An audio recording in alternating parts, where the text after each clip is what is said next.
بسم الله الرحمن الرحيم إن الحمد لله نحمده ونستعينه ونستغفره ونؤمن به ونتوكل عليه ونعوذ بالله من شرور أنفسنا ومن سيئات أعمالنا من يهده الله فلا مضل له ومن يضلله فلا هادي له وأشهد أن لا إله إلا الله وحده لا شريك له وأشهد أن محمدا عبده ورسوله أما بعد فقد قال الله سبحانه وتعالى في القرآن الكريم بعد أعوذ بالله من الشيطان الرجيم يا أيها الذين آمنوا اتقوا الله حق تقاته ولا تموتن إلا وأنتم مسلمون وقال الله سبحانه وتعالى يا أيها الذين آمنوا اتقوا الله وقولوا قولا سديدا يصلح لكم أعمالكم ويغفر لكم ذنوبكم ومن يطع الله ورسوله فقد فاز فوزا عظيما.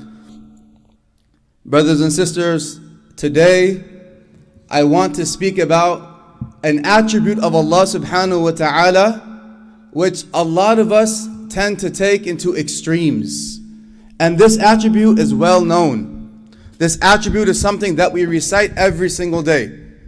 With the basmala, when we say Bismillahir Rahmanir Rahim, we know that Allah subhanahu wa ta'ala, His mercy knows no bounds. He is Ar-Rahman, the one who shows mercy to everything, mankind, jinnkind, the animals, the animate and inanimate objects, even to the trees, even to the earth. Allah's mercy encompasses all things, even the disbelievers, even those who associate partners with Allah. Allah is enshrouding everyone in His mercy. And then He is Ar-Rahim, the one who is specifically merciful to the believers, whose mercy has a very specific role and duty to help those who believe in Him without associating any partners with Allah subhanahu wa ta'ala. But why did I say that we often take this attribute of Allah into the extremes? Maybe it's because of our ignorance. Maybe because we weren't taught Allah's attributes in its full detail with explanation. You see, some of us brothers and sisters, we take advantage of Allah's mercy. We know that Allah subhanahu wa ta'ala, as He mentions Himself in Hadith Qudsi, He says, my mercy prevails over my wrath. My mercy prevails over my wrath. And we often hear so many names and attributes of Allah subhanahu wa ta'ala, and so many of them are attributed with His mercy. We hear like Al-Ghaffar or Al-Ghafur, the one who continuously forgives. We heard Al-Afu, the one who pardons. Al-Kareem, He's generous. Al-Wadud, the loving. So many of His names are attached to mercy. So then we get this idea. And oftentimes as human beings, we take the path of least resistance. So we know that Allah forgives, so we continue to sin. And even myself as a parent, I think, subhanAllah, I tell my children something tens, dozens, hundreds, if not thousands of times that they keep doing it. And my patience runs so thin. And then I look at my own relationship with my Rabb, my sustainer and my nourisher and my cherisher, and I realize that how many times have I told Allah that I will stop this sin or I'll discontinue this action, and again I fall back into it. And again I slip up. Had Allah shown the same level of patience I showed to my own kids, I would have been done for. And so we see this Allah, this merciful Allah, this generous Allah, this loving Allah, and honestly we take advantage of it. Some from amongst us. And then we have the other extreme, that I've done way too much. I've sinned way too much. I've been to the club too many times, or this casino and gambled this many times. I've abused my family. I've eaten and drinking from the haram. And so we think that I've done way too much. We hear about Allah's mercy, but no, Allah won't forgive me. I'm not even worthy to come to the masjid. I'm not worthy to make a sajda. I'm not worthy to pray to Allah subhanahu wa ta'ala. I'm going to excommunicate myself from the Muslim community. I'm not worthy. But subhanAllah, Allah subhanahu wa ta'ala has placed even that feeling of guilt. Allah swears by the feeling of guilt. Nafs al-lawama, He swears by it. It's that self-reproachment where you do something bad and you feel bad about it. Brothers and sisters, guilt is a mercy from Allah subhanahu wa ta'ala.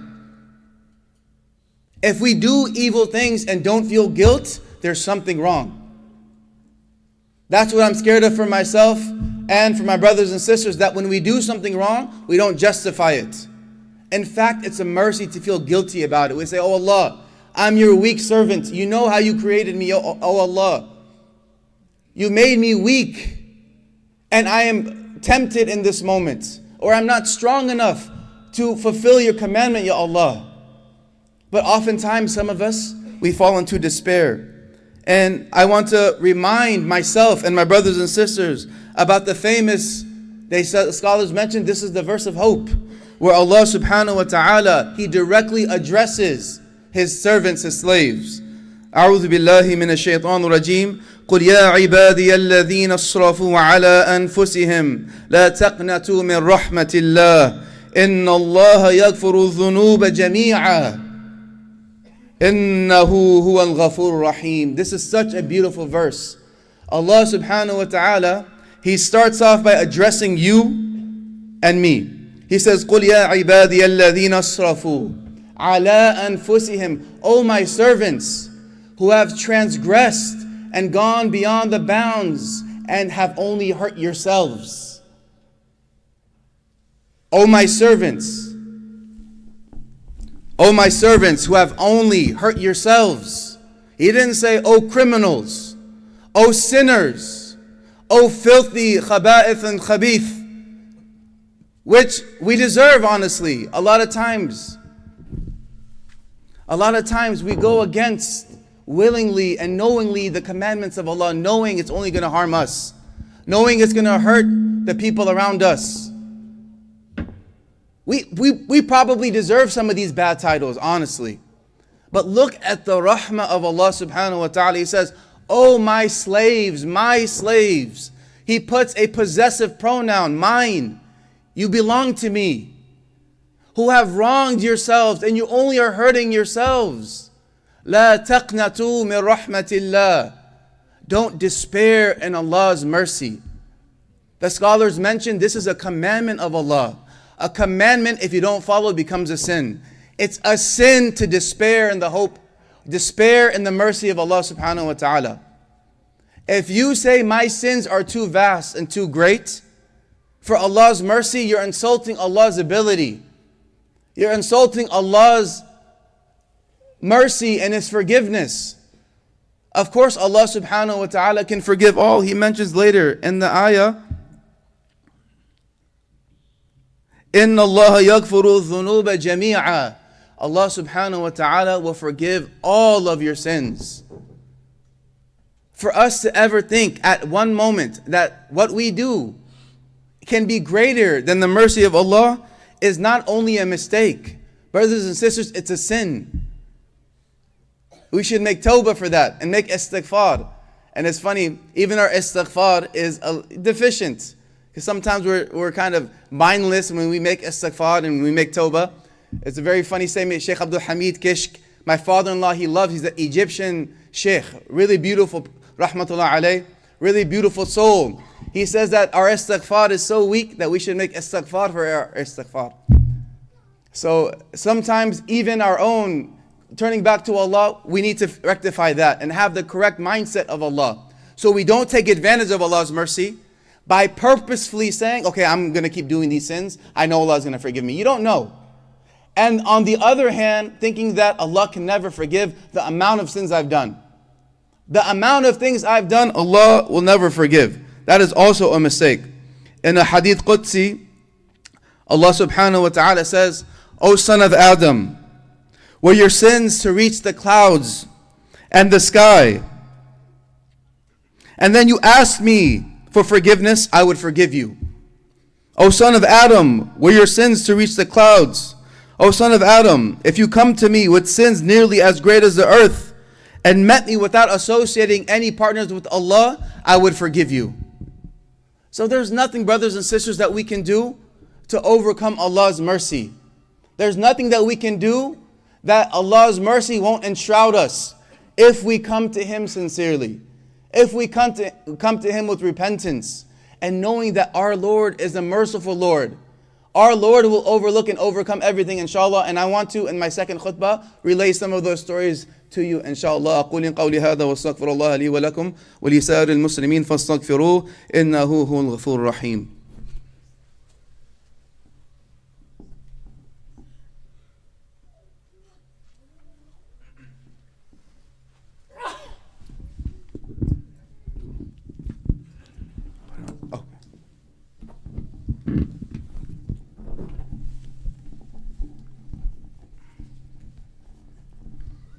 بسم الله الرحمن الرحيم بعد أعوذ بالله من الشيطان الرجيم إن الله وملائكته يصلون على النبي يا أيها الذين آمنوا صلوا عليه وسلموا تسليما اللهم صل على سيدنا محمد وعلى آل محمد كما صليت على إبراهيم وعلى آل إبراهيم إنك حميد مجيد اللهم بارك على محمد وعلى آل محمد كما باركت على إبراهيم وعلى آل إبراهيم إنك حميد مجيد. We've all heard of the story of the man who killed 99 people. There's very few things you can do that's worse than murder. This was the man from Bani Israel. The Prophet ﷺ, an authentic hadith, narrates this story about a man from Bani Israel who killed 99 people. So he goes to a monk, a rahib, and he tells the monk about his condition, that I've killed 99 people. Is there any forgiveness for me? So the monk says, you've killed 99 people? How can you hope for forgiveness? So the man, he ends up killing 100 people. He ends up killing that monk. And now he's killed 100 people. So he gets some advice to go to an alim, a scholar. And he goes to the scholar and he tells him his situation. Oh, so-and-so, I've killed now 100 people. Do I have a chance? Is there anything left for me? Is there mercy? So the scholar, he affirms the fact that, of course, Allah subhanahu wa ta'ala is greater than any of these sins you've committed. But you must do something. After making tawbah, you must leave the town where you come from. You see, there's wisdom in that, leaving a place in which you're constantly sinning, in which you're constantly disobeying the commandments of Allah subhanahu wa ta'ala. Remove yourself from that evil place, from that place that influences you, so you can have better outcomes. So the hadith goes on to mention that the man, he begins his journey. And on that journey, he ends up dying. So this man has made a tawbah to Allah, and now he's fulfilling the condition of leaving the town which he's from. So now the angels of wrath and the angels of mercy, they descend. They begin to fight with one another about who should take the soul of this man. So clearly they both have a good case to make. The angels of wrath said, this man killed 100 people. There's no way he should be sent to a better place. Look at the actions that he's committed. And the angels of mercy say, no, but he made tawbah to Allah subhanahu wa ta'ala. The hadith mentions that Allah subhanahu wa ta'ala, He literally and physically moved the earth. Why? Because the angel said, we'll come up with the plan. If he's closer to the new location, then we'll take him. Because that means he's one step closer to fulfilling the condition. The angels of wrath said if he's closer to the town which he came from, we're going to take him. So Allah subhanahu wa ta'ala, look at His mercy, brothers and sisters. Allah wants for us forgiveness. Allah subhanahu wa ta'ala wants to unleash His ability to forgive. And so the earth moved closer to the place where he was going, and the angels of mercy enshrouded his body. And this story is not about the man who sinned. This story is about Allah subhanahu wa ta'ala's forgiveness, and that we should never lose hope. And there was another time where the Prophet ﷺ was sitting with the Sahaba, and he pointed to a mother bird who was feeding the birds in the nest, the babies in the nest. So he looked at the Sahaba and he said, do you see the love of the bird, the love of the bird for the mother? The love of the mother bird for her children? They said, yes. They said, Allah subhanahu wa ta'ala's love is like that for His slaves.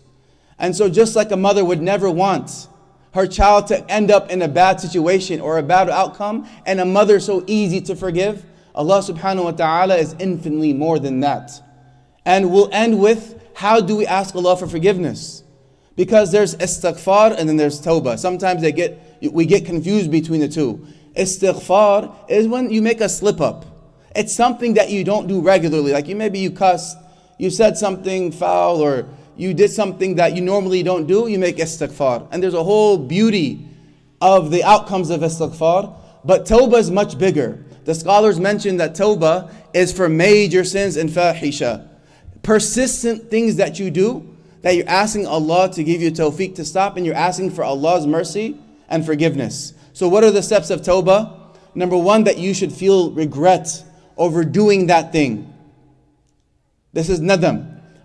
Having that sense of guilt and regret for doing that thing in the first place. Number two, stopping yourself from doing it. So you must cut yourself off.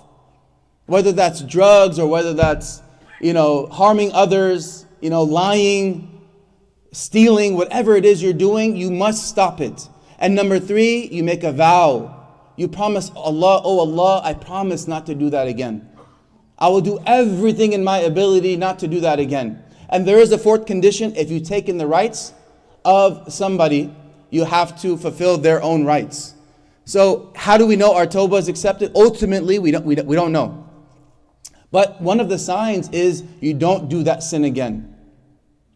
And Allah subhanahu wa ta'ala, on the day of judgment, He'll bring a person near to Him, and He'll veil him from all others, and He will show him all of the sins this man has done, every transgression this man has done.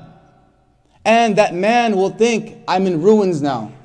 He'll see his whole life play out in front of him. He'll think that he's in ruins, that his destination is the fire. Look at Allah's mercies, brothers and sisters. The man, because of his guilt, because of his sincerity, because perhaps he made that tawbah on earth before it was too late, and did not associate any partners with Allah, Allah looks at His slave and says, just like I have veiled you on the earth, this day I will also veil you, and I have forgiven all of your sins. Enter into my paradise through my mercy. So brothers and sisters, we can only hope that Allah subhanahu wa ta'ala's mercy is raining down upon us. And what cuts off the mercy? We can turn back to Allah at any time, but the sins that we do, the transgressions that we continue to do, it cuts off the mercy. So you have to take the first step in returning to Allah.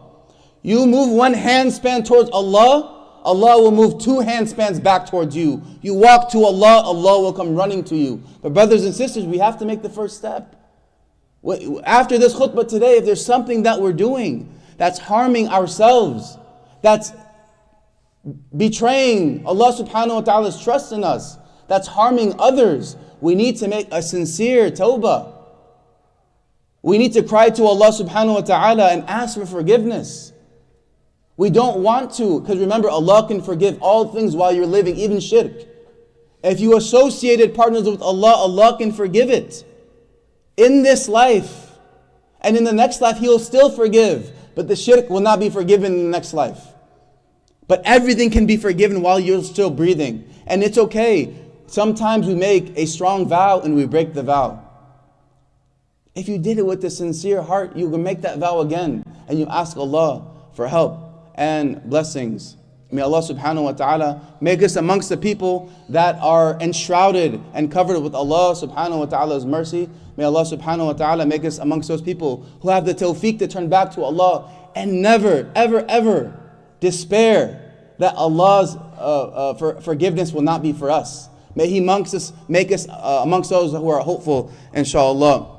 اللهم اغفر لي والمؤمنين والمؤمنات والمسلمين والمسلمات الأحياء منكم والأموات اللهم انصر الإسلام والمسلمين اللهم انصر الإسلام والمسلمين واخذل من خذل دين محمد صلى الله عليه وسلم ولا تجعلنا معهم إن الله يأمر بالعدل والإحسان وإيتاء ذي القربى وينهى عن الفحشاء والمنكر والبغي يعظكم لعلكم تذكرون اذكروا الله يذكركم وادعوه يستجب لكم ولذكر الله أكبر والله يعلم ما تصنعون قيموا الصلاة